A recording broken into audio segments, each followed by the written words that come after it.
എല്ലാവർക്കും നമസ്കാരം. ഒരല്പം ആശങ്ക ഉണ്ടാക്കുന്ന ഒരു കാര്യം തന്നെയാണ് ഇന്ന് ഈ വീഡിയോയിൽ പറയാനുള്ളത്.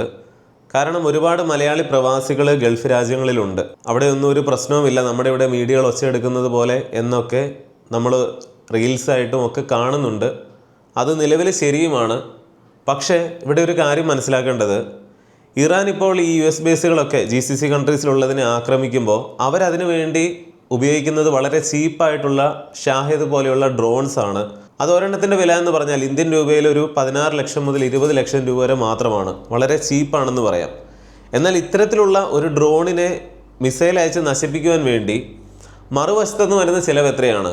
അമേരിക്കയുടെ കയ്യിൽ നിന്ന് പണം കൊടുത്ത് വാങ്ങി ഈ GCC കൺട്രീസിലൊക്കെ വെച്ചിരിക്കുന്ന പേട്രിയോട്ട് പോലെയുള്ള മിസൈലുകൾ ഒരെണ്ണത്തിൻ്റെ ചിലവെന്ന് പറഞ്ഞാൽ ഏകദേശം 200 കോടി ഇന്ത്യൻ രൂപയ്ക്ക് മുകളിലാണ്. അതായത് ഇറാൻ അയക്കുന്ന ഒരു 16 ലക്ഷത്തിൻ്റെ ഡ്രോൺ വെടിവെച്ചിടാൻ വേണ്ടി ഈ GCC കൺട്രീസിന് അല്ലെങ്കിൽ അമേരിക്കൻ മിസൈലുകൾ ഉപയോഗിക്കുമ്പോൾ അതിൻ്റെ ചിലവെന്ന് പറഞ്ഞാൽ 200 കോടിയൊക്കെയാണ്. ഇത്രയും വ്യത്യാസമുണ്ട്. സാമ്പത്തികമായിട്ട് തളർത്തുന്ന ഒരു യുദ്ധമാണ് ഇറാൻ ചെയ്തുകൊണ്ടിരിക്കുന്നത്. ഇതുപോലെയുള്ള ഒരുപാട് യൂണിറ്റുകൾ GCC കൺട്രീസിൽ അമേരിക്ക വെച്ചിട്ടുണ്ട്. അതെല്ലാം തീർന്നുകൊണ്ടിരിക്കുകയാണ്. വളരെ പെട്ടെന്ന് അത് റീപ്ലേസ് ചെയ്യേണ്ടതുണ്ട്. അമേരിക്കയ്ക്ക് അടുത്ത ഓർഡറുകളൊക്കെ കിട്ടും. അമേരിക്കയുടെ ആയുധങ്ങളൊക്കെ ചിലവാകും. GCC കൺട്രീസിൻ്റെ പണം മുഴുവൻ അമേരിക്കയിലേക്ക് പോയിക്കൊണ്ടിരിക്കും. പേട്രിയോട്ട്, താഡ്, അതുപോലെ SM-3 എന്നൊക്കെ പറയുന്ന ഇതുപോലെ ഇറാൻ്റെ ഡ്രോണുകളെയും മിസൈലുകളെയും ഒക്കെ പ്രതിരോധിക്കുന്ന ആയുധങ്ങളൊക്കെ തീർന്നു കഴിഞ്ഞാൽ, അല്ലെങ്കിൽ അത് മാറ്റി സ്ഥാപിക്കാൻ എന്തെങ്കിലും കാലതാമസമൊക്കെ ഉണ്ടായാൽ നിലവിൽ ഉള്ളതുപോലെ ആയിരിക്കില്ല. ഇറാനിൽ നിന്ന് വരുന്ന ഈ ഡ്രോണുകളും മിസൈലുകളും ഒക്കെ കൂട്ടത്തോടെ ഇങ്ങനെ വന്നുകൊണ്ടിരിക്കുകയാണ്. കാരണം അവരത് വളരെ ചീപ്പായിട്ടാണ് ഉണ്ടാക്കി വിടുന്നത്. നേരത്തെ പറഞ്ഞു, ഒരെണ്ണത്തിന് 16 ലക്ഷമൊക്കെ മുടക്കുള്ളൂ. പക്ഷേ വെടിവെച്ചിടാനായിട്ട് നിസ്സാര സംഗതിയൊന്നും പോരാ. അങ്ങനെ സംഭവിച്ചു കഴിഞ്ഞാൽ നിലവിലുള്ളതുപോലെയല്ല, ഈ ഗൾഫ് രാജ്യങ്ങളുടെ സ്ഥിതി ഒരല്പം ഗുരുതരാവസ്ഥയിലേക്ക് തന്നെ പോകുമെന്നുള്ളതാണ്. കാരണം നിലവിൽ നമ്മൾ എന്താണ് കാണുന്നത്? ആകാശത്ത് വെച്ച് തന്നെ ഇതെല്ലാം തകർക്കപ്പെടുന്നതാണ്. അതുകൊണ്ടാണ് പ്രശ്നമൊന്നും ഇല്ലാതിരിക്കുന്നത്. വളരെ കുറച്ചെണ്ണം മാത്രമൊക്കെ അവിടെ വന്ന് വീണ് നാശനഷ്ടങ്ങൾ ഉണ്ടാക്കുന്നുള്ളൂ. ഈ ഒരു പരിപാടി കണ്ടുപിടിച്ചിരിക്കുന്നത് തന്നെ ഇറാൻ തന്നെയാണെന്ന് പറയാം.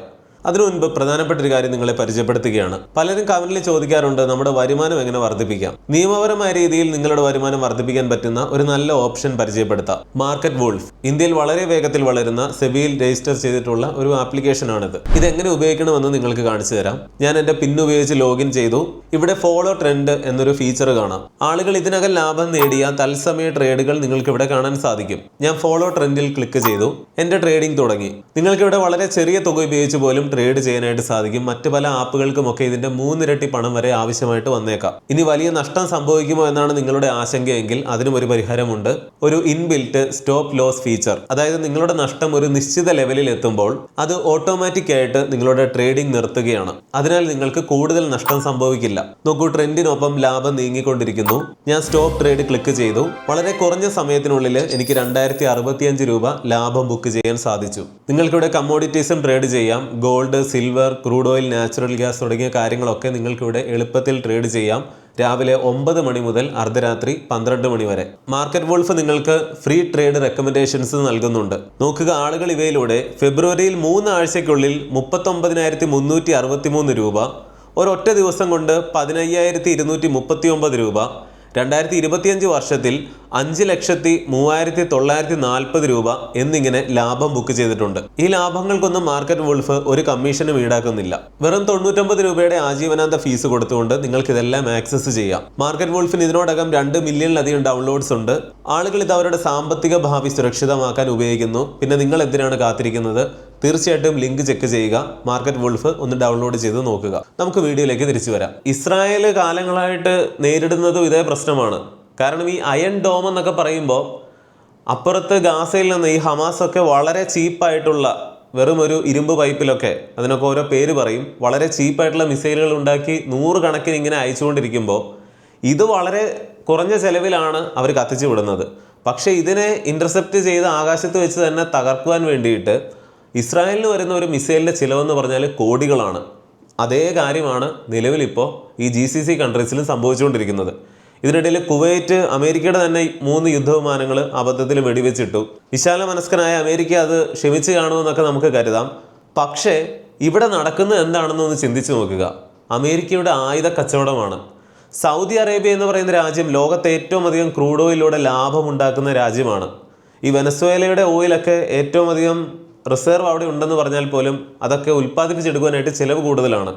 സൗദി അറേബ്യയിൽ അങ്ങനെയല്ല. അതുകൊണ്ട് തന്നെ അവിടെ ഉണ്ടാവുന്ന ലാഭത്തിന് കൈയും കണക്കുമില്ല. എന്നാൽ ഈ പണത്തിൻ്റെ നല്ലൊരു ഭാഗവും അമേരിക്കയിലേക്ക് തന്നെയാണ് പോകുന്നത്. കാരണം സൗദി അറേബ്യയാണ് ഏറ്റവും അധികം ആയുധങ്ങൾ ഇറക്കുമതി ചെയ്യുന്ന ഒരു പ്രധാനപ്പെട്ട രാജ്യം. അവരത് കൂടുതലും ചെയ്യുന്നത് അമേരിക്കയിൽ നിന്ന് തന്നെയാണ്. ഈ ഓയിൽ മണി മുഴുവൻ അമേരിക്കയ്ക്ക് കിട്ടുകയാണ്. സൗദി അറേബ്യ ആകട്ടെ, UAE ആകട്ടെ, കുവൈറ്റ് ആകട്ടെ, ഒമാൻ ആകട്ടെ, ഖത്തർ ആകട്ടെ, ബഹ്റിൻ ആകട്ടെ, ഏത് രാജ്യമാണെങ്കിലും അമേരിക്കൻ ബേസുകൾ അവിടെ ഉണ്ട് എന്ന് പറയുമ്പോൾ അമേരിക്ക പറയുന്നത് എന്താണ്? ഞങ്ങൾ സംരക്ഷണം നൽകിക്കൊള്ളാം. ആരിൽ നിന്ന്?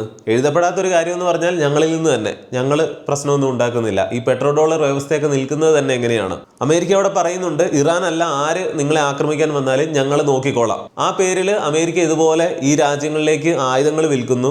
ആ പണം എല്ലാം മേടിച്ച് അമേരിക്ക വീണ്ടും സമ്പന്നമാകുന്നു.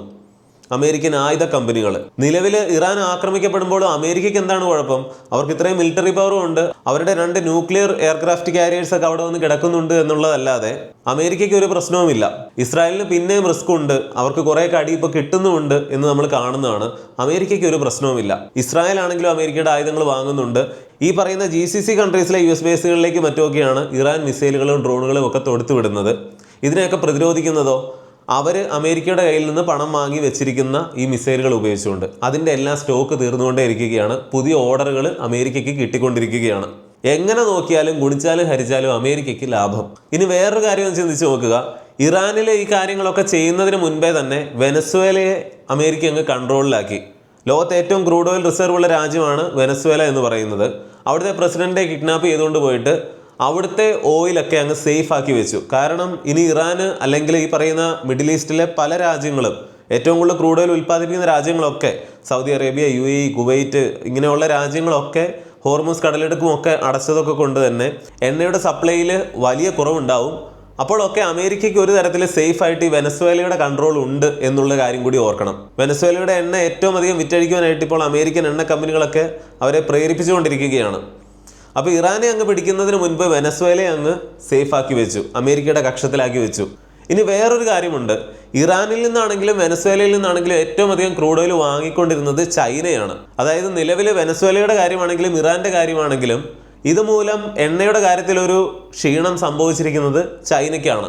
ചൈനയ്ക്ക് പകരം പലയിടത്തു നിന്നും എണ്ണ വാങ്ങാൻ പറ്റും, പ്രത്യേകിച്ച് റഷ്യയിൽ നിന്ന്. പക്ഷേ ഇറാനിലും വെനസ്വേലയിലും ഒക്കെ ചൈനയുടെ വലിയ ഇൻവെസ്റ്റ്മെന്റുകളും ഒക്കെ ഉണ്ടായിരുന്നു എന്നുള്ള കാര്യം കൂടി ഓർക്കണം. അതായത് അമേരിക്ക ഒരു കാര്യം ചെയ്യുമ്പോൾ അതുകൊണ്ട് പല ഗുണങ്ങളാണ് അവർ ഉദ്ദേശിക്കുന്നത്. ഹോർമൂസ് കടലിടുക്ക് വഴിയാണ് ഗ്ലോബൽ എണ്ണ സപ്ലൈയുടെ ഒരു 1/5 നടന്നിരുന്നത്. അവിടെ പ്രശ്നങ്ങൾ ഉണ്ടാകുന്നു, അല്ലെങ്കിൽ ലോകത്ത് ക്രൂഡ് ഓയിലിന്റെ ഷോർട്ടേജ് ഉണ്ടാകുന്നു, ക്രൂഡ് ഓയിലിന്റെ വില കൂടാൻ പോകുന്നു എന്നൊക്കെ പറയുമ്പോൾ ഏറ്റവും കൂടുതൽ ബാധിക്കുന്നത് ചൈനയെയും ഇന്ത്യയും ഒക്കെ കൂടെ തന്നെയാണ്. കാരണം നമ്മളും ഈ പറയുന്ന പ്രദേശങ്ങളിൽ നിന്നാണ് ഏറ്റവും അധികം ക്രൂഡ് ഓയിൽ വാങ്ങിക്കൊണ്ടിരിക്കുന്നത്. എണ്ണ സപ്ലൈ മുഴുവൻ നിന്നാൽ 45 ദിവസത്തേക്കുള്ള കരുതൽ എണ്ണയൊക്കെ ഇന്ത്യയുടെ കയ്യിലുണ്ട് എന്നൊക്കെ ഈയിടെ പറയുകയുണ്ടായി. പക്ഷേ ഈ പറയുന്ന പ്രശ്നങ്ങൾക്കിടയിൽ ഇന്ത്യക്കൊരു വലിയ ലോട്ടറി അടിക്കാനുള്ള സാധ്യതയും കാണുന്നുണ്ട്. കാരണം റഷ്യൻ ഓയിൽ വാങ്ങുന്നത് കുറയ്ക്കുമെന്നൊക്കെ ഈ കഴിഞ്ഞ ഇടയ്ക്കാണ്, 1 മാസം മുമ്പൊക്കെയാണ് നമ്മൾ ഒരുപാട് വാർത്തകൾ കേട്ടുകൊണ്ടിരുന്നത്. എന്നാൽ ഇപ്പോൾ എന്താണ് സംഭവിക്കുന്നത്? ആരുടെ എണ്ണയ്ക്കാണ് വീണ്ടും ഡിമാൻഡ് വന്നിരിക്കുന്നത്? റഷ്യയുടേതാണ്. കാരണം മിഡിൽ ഈസ്റ്റിലെ എണ്ണയുടെ കാര്യമൊക്കെ, അതായത് എണ്ണ എവിടെ ഉണ്ടെന്ന് പറഞ്ഞിട്ട് കാര്യമില്ല, ഓയിൽ ടാങ്കറുകൾ പോകേണ്ട സീ റൂട്ടുകളും ഒക്കെ അടച്ചിരിക്കുകയാണ്, റിഫൈനറികൾ ആക്രമിക്കപ്പെടുകയാണ്, ക്രൂഡ് ഓയിലിൻ്റെ വില കുതിച്ചു കയറാൻ പോവുകയാണ്. അതുകൊണ്ട് തന്നെ ചൈനയെ പോലെ തന്നെ ഇനി ഇന്ത്യ പ്രധാനമായിട്ടും റഷ്യയിൽ നിന്ന് ക്രൂഡ് ഓയിൽ വാങ്ങാൻ തുടങ്ങും. അതിനെ അമേരിക്ക എതിർക്കാനായിട്ട് ഒരു സാധ്യതയുമില്ല. ഇനി എതിർത്താലും ഒരു പക്ഷേ നമ്മളത് കണക്കിലെടുക്കാനും പോകുന്നില്ല എന്നുള്ളതാണ്. കാരണം ഉക്രൈനിൽ പ്രശ്നങ്ങൾ ഉണ്ടായപ്പോൾ നമ്മൾ കണ്ടതാണ്. അമേരിക്ക അതിന് ഒരു പരിധി കഴിഞ്ഞ് എതിർക്കുകയുമില്ല, വെറുതെ ഒച്ചപ്പാടുണ്ടാക്കുകയുള്ളൂ. കാരണം എന്താണ്? ഈ പറയുന്ന റഷ്യൻ ഓയിൽ നമ്മൾ പണ്ട് ചെയ്ത പോലെ തന്നെ നമ്മുടെ റിഫൈനറികളിൽ റിഫൈൻ ചെയ്തിട്ട് മറ്റ് പല രാജ്യങ്ങളിലേക്കും, പ്രത്യേകിച്ച് യൂറോപ്യൻ യൂണിയനിലേക്കുമൊക്കെ വിൽക്കാനാണ് സാധ്യത. അത് അമേരിക്ക പോലും പണ്ടും വാങ്ങിയിരുന്നു. കാരണം റഷ്യൻ ഓയിൽ അവർ തൊടില്ല. എന്നാൽ ഇന്ത്യൻ റിഫൈനറികളിൽ നിന്ന് റിഫൈൻ ചെയ്ത് ഇന്ത്യൻ ഓയിലായിട്ട് അങ്ങോട്ട് ചെല്ലുമ്പോൾ അത് കുഴപ്പമില്ല. ഇത്ര നാൾ നടന്നിരുന്നതാണ്. അതായത് അന്ന് ഇന്ത്യ ഉണ്ടാക്കിയതുപോലെയുള്ള ഈ റഷ്യൻ ഓയിൽ മറിച്ച് വിറ്റിട്ടുള്ള ഒരു വലിയ ലാഭം വീണ്ടും ഇന്ത്യക്ക് ഉണ്ടാകാനുള്ളൊരു സാധ്യത മുന്നിൽ കാണുന്നുണ്ട്. അതുകൊണ്ട് തന്നെ ഇനി നമ്മൾ വാർത്തകളിൽ കേൾക്കും റഷ്യൻ ഓയിൽ വീണ്ടും ഇന്ത്യ വൻതോതിൽ വാങ്ങാൻ പോകുന്നു. ഒരുപക്ഷെ ഏറ്റവും അധികം റഷ്യൻ ഓയിൽ വാങ്ങാൻ പോകുന്ന രാജ്യമായിട്ട് പോലും ഇന്ത്യ മാറിയേക്കാം, ചൈനയൊക്കെ പിന്തള്ളി. ഇറാൻ ദയനീയമായ കീഴടങ്ങളുടെ വക്കിലാണെന്ന് നമ്മൾ കാണുമ്പോഴും ഇപ്പോൾ ഇറാൻ ചെയ്തുകൊണ്ടിരിക്കുന്നതെന്ന് പറഞ്ഞാൽ, നേരത്തെ പറഞ്ഞതുപോലെ അവർ വളരെ ചീപ്പായിട്ടാണ് ഈ ഡ്രോൺസ് മുഴുവൻ പറത്തിവിടുന്നത്. അവരിവിടുന്ന ICBMകളും ക്രൂയിസ് മിസൈലുകളും ഒക്കെ ഉണ്ട്, അതെല്ലാം ചിലവ് കൂടിയത് തന്നെയാണ്. പക്ഷേ ഈ ഡ്രോണുകൾ എന്ന് പറയുന്നത് ചീപ്പായിട്ട് അവർ വിടുകയാണ്. അത് നൂറുകണക്കിന് ആയിരക്കണക്കിന് എണ്ണം. ഇതിനെല്ലാം പ്രതിരോധിച്ച് മറ്റ് രാജ്യങ്ങൾ സാമ്പത്തികമായിട്ട് തകരുന്നു. കാരണം 16 ലക്ഷത്തിന്റെ ഒരു ഡ്രോൺ പൊട്ടിക്കാൻ വേണ്ടിയിട്ട് 250 കോടിയുടെ ഒരു മിസൈലാണ് വിടേണ്ടി വരുന്നത്. അതായത് കാലം മാറിയെന്നുള്ളത് ഉക്രൈൻ യുദ്ധത്തിൽ തന്നെ നമ്മൾ കണ്ടതാണ്. പക്ഷെ ഇവിടെയാണ് അമേരിക്കയുടെ കളികൾ വീണ്ടും നമ്മൾ മനസ്സിലാക്കേണ്ടത്. അമേരിക്ക ഇതുപോലെയുള്ള ഡ്രോൺസിനെയും ഒക്കെ പ്രതിരോധിക്കാനായിട്ട് അവരുടെ സൈന്യത്തിൽ ഏറ്റവും ലേറ്റസ്റ്റ് ആയിട്ട് ചെയ്തുകൊണ്ടിരിക്കുന്നതെല്ലാം ലേസർ ടെക്നോളജിയിലും അതുപോലെ ആക്രമിക്കാൻ വരുന്ന ഡ്രോൺസിൻ്റെയും ഒക്കെ സിഗ്നൽസ് എല്ലാം ജാം ചെയ്ത് അതിനെ നശിപ്പിക്കുക, ഇങ്ങനെയൊക്കെയുള്ള വളരെ ചിലവ് കുറഞ്ഞ പ്രതിരോധ രീതികളാണ് അവർ സ്വീകരിക്കുന്നത്. ഉദാഹരണത്തിന് അമേരിക്കൻ വാർഷിപ്പുകളിലൊക്കെ വെച്ചിരിക്കുന്ന ഇത്തരത്തിലുള്ള ലേസർ പ്രതിരോധ സംവിധാനങ്ങളിൽ ഒരു ഡ്രോണിനെയൊക്കെ വെടിവെച്ചിടാനായിട്ട് അവർക്ക് ചിലവ് വരുന്നത് $1 പെർ ഷോട്ടാണ്. അതായത് വെറും $1.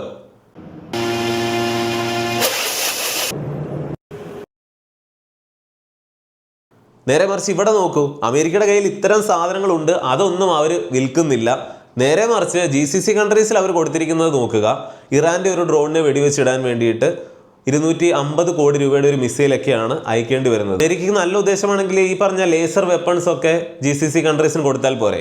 അവരുടെ പരമ്പരാഗതമായിട്ടുള്ള ആയുധങ്ങളെല്ലാം അവർക്കത് സോൾഡ് ഔട്ട് ചെയ്യണം. സൈന്യത്തെ ഏറ്റവും നവീകരിക്കുന്നതിനോടൊപ്പം തന്നെ ഉക്രൈനിലും ഇത് തന്നെയാണ് കണ്ടത്. അമേരിക്ക ഉക്രൈന് കൊടുത്തിരുന്നതിൽ ഭൂരിഭാഗവും പരമ്പരാഗത ആയുധങ്ങളാണ്. കാരണം അതുകൊണ്ടൊന്നും ഇനി കാര്യമില്ലെന്ന് അമേരിക്കയ്ക്ക് തന്നെ അറിയാം. അത് ഈ പറയുന്ന ഉക്രൈനിലെ പട്ടാളക്കാർ ഉപയോഗിച്ചുകൊണ്ട് യുദ്ധം നീണ്ടുപോയിക്കൊണ്ടിരിക്കുന്നു. റഷ്യ സാമ്പത്തികമായിട്ട് വലിയ ദുരിതത്തിലായി. നമ്മൾ കണ്ടതാണ് റഷ്യയുടെ $1 മില്യൺ ഒക്കെ വിലയുള്ള ടാങ്കുകളൊക്കെ വളരെ തുച്ഛമായ വിലയുള്ള ഡ്രോൺസ് ഒക്കെയാണ് വന്ന് തകർക്കുന്നത്. ഇതുകൊണ്ട് അമേരിക്കയ്ക്ക് എന്താണ് ഗുണം? നേരിട്ട് ഇടപെടാതെ തന്നെ റഷ്യയെ സാമ്പത്തികമായിട്ട് തളർത്താൻ പറ്റി. പുതിയ യുദ്ധരീതികളൊക്കെ എങ്ങനെയാണെന്ന് കണ്ടുപഠിക്കാൻ പറ്റി. ഏതൊക്കെ രീതിയിലുള്ള പരമ്പരാഗത ആയുധങ്ങളാണ് പൂർണ്ണമായിട്ടും ഒഴിവാക്കേണ്ടത്, ഏതൊക്കെയാണ് ഉണ്ടാക്കിയെടുക്കേണ്ടത്, നവീകരിക്കേണ്ടത്, ഇതൊക്കെ അമേരിക്ക പഠിക്കുകയാണ്. ഇതിനെല്ലാം പുറമെ അമേരിക്ക ഉക്രൈനൊക്കെ കൊടുക്കുന്ന ആയുധങ്ങൾക്ക് പകരമായിട്ട് പുതിയ ഓർഡറുകൾ അമേരിക്കൻ ആയുധ കമ്പനികൾക്ക് കിട്ടുകയാണ്. ലോക്ഹീഡ് മാർട്ടിൻ പോലെയുള്ള കമ്പനികളൊക്കെ ഉണ്ടാക്കിയ ലാഭമെന്ന് പറഞ്ഞാൽ അത് തന്നെയാണ് ഇപ്പോൾ ഇറാൻ മൂലം സംഭവിക്കുന്നത്. ആയുധങ്ങളുടെ ഡിമാൻഡ് കൂടുകയാണ്. ഈ പറയുന്ന ഗൾഫ് രാജ്യങ്ങളാണെങ്കിലും ഇനി ആയുധങ്ങൾ കൂടുതൽ വാങ്ങും. ആയുധ കച്ചവടമാണ് നമ്മൾ എല്ലായിടത്തും കാണുന്നത്. ഈ വേൾഡ് വാർ 2 സമയത്ത് പോലും നമ്മൾ കാണുന്നത് ഒരു യുദ്ധത്തിൻ്റെ വക്കിലെത്തുമ്പോഴും ശത്രു രാജ്യങ്ങളിലെ പോലും ആയുധ കമ്പനികൾ രഹസ്യമായിട്ട് ചരട് വലിക്കുന്നുണ്ടായിരുന്നു. അവരൊന്നിച്ചാണ് പ്രവർത്തിച്ചിരുന്നത്. കാരണം ആയുധം വിൽക്കണം. അതായത് നമ്മളിവിടെ ഇരുന്നുകൊണ്ട് ഞാൻ ഇറാൻ്റെ ഭാഗത്താണ്, ഞാൻ അമേരിക്കയുടെ ഭാഗത്താണ്, ഇസ്രായേലിൻ്റെ ഭാഗത്താണ് ഞാൻ എന്നൊക്കെ പറയുമ്പോൾ ഇതിൻ്റെയൊക്കെ പുറകിലുള്ള ബിസിനസ് എന്താണ് എന്നുകൂടി മനസ്സിലാക്കണം. ജിയോ പൊളിറ്റിക്സിൽ വേറെ പല വിഷയങ്ങളുമുണ്ട്. ഇറാൻ്റെ ആണവായുധം, ഇസ്രായേലിൻ്റെ സുരക്ഷ, ഇറാൻ വളർത്തുന്ന പ്രോക്സികൾ, ഇതൊക്കെ ഉള്ളതാണ്. എന്നാൽ ഇതിൻ്റെ എല്ലാം പുറകിൽ ആയുധ കമ്പനികളുടെ വലിയൊരു ബിസിനസ് നടക്കുന്നുണ്ട് എന്നുള്ളത് മനസ്സിലാക്കണം. ഒരു സിനിമയിൽ നായകനോട് പറയുന്നുണ്ട്, നമ്മൾ അമേരിക്കയിലെയും അഫ്ഗാനിസ്ഥാനിലെയും ഒന്നും കാര്യങ്ങളൊന്നും അറിഞ്ഞിട്ട് കാര്യമില്ല. നമ്മുടെ കൺമുൻപിലുള്ള കാര്യങ്ങൾ, അതായത് ഉള്ളിയുടെ വില, അരിയുടെ വില, ഇതൊക്കെയാണ് അറിയേണ്ടത്. ഇതൊന്നും അറിയാതെ എത്ര ഓണം ഉണ്ടിട്ടും കാര്യമൊന്നുമില്ല എന്ന്. പക്ഷേ യഥാർത്ഥത്തിൽ ഈ ജിയോ പൊളിറ്റിക്സ് നോക്കുകയാണെങ്കിൽ ഇന്ന് ഇറാനിൽ നടക്കുന്ന പ്രശ്നങ്ങൾ കാരണം ക്രൂഡ് ഓയിലിൻ്റെ വില കൂടുകയാണ്. കേരളത്തിലും വിലക്കയറ്റം ഉണ്ടാകും. പെട്രോളിനും ഡീസലിനും വില കൂടുമ്പോൾ നേരത്തെ പറഞ്ഞ അതേ ഉള്ളിയുടെയും അരിയുടെയും ഒക്കെ വില ഉയരുകയാണ്. അതായത് അമേരിക്കയിലും ഇസ്രായേലിലും ഇറാനിലും നടക്കുന്ന വിഷയങ്ങളൊക്കെ നമ്മുടെ ഓരോ സാധാരണക്കാരൻ്റെ ജീവിതത്തെ പോലും ബാധിക്കുമെന്നുള്ളതാണ് സത്യം. അതൊക്കെ തന്നെയാണ് ഇത്തരം വിഷയങ്ങളുടെ പ്രാധാന്യവും. ഇതെല്ലാം അറിഞ്ഞിരിക്കേണ്ടത് അത്യാവശ്യമാണ്. പിന്നെ ഞാൻ വീഡിയോയുടെ ഇടയ്ക്ക് പറഞ്ഞ മാർക്കറ്റ് വുൾഫ് എന്ന ആപ്ലിക്കേഷനെ കുറിച്ച് ഒരിക്കൽ കൂടി ഓർമ്മിപ്പിക്കുകയാണ്. മാർക്കറ്റ് വുൾഫിന് നിലവിൽ 2 മില്യണിലധികം ഡൗൺലോഡ്സ് ആണുള്ളത്. ആളുകൾ അവരുടെ സാമ്പത്തിക ഭാവി സുരക്ഷിതമാക്കുവാൻ വേണ്ടി ഈ ആപ്ലിക്കേഷൻ ഉപയോഗിക്കുന്നു. പിന്നെ നിങ്ങൾ എന്തിനാണ് കാത്തിരിക്കുന്നത്? ലിങ്ക് ഡിസ്ക്രിപ്ഷൻ ബോക്സിലും കമൻറ്റ് ബോക്സിലും കൊടുത്തിട്ടുണ്ട്. അവിടെ ക്ലിക്ക് ചെയ്ത് മാർക്കറ്റ് വുൾഫ് തീർച്ചയായിട്ടും ഡൗൺലോഡ് ചെയ്ത് നോക്കുക. ഇന്നത്തെ വീഡിയോയെക്കുറിച്ച് നിങ്ങൾക്ക് പറയാനുള്ളതെല്ലാം കമൻറ്റിൽ അറിയിക്കണം. മറ്റൊരു വീഡിയോയിൽ വീണ്ടും വരാം. നന്ദി, നമസ്കാരം.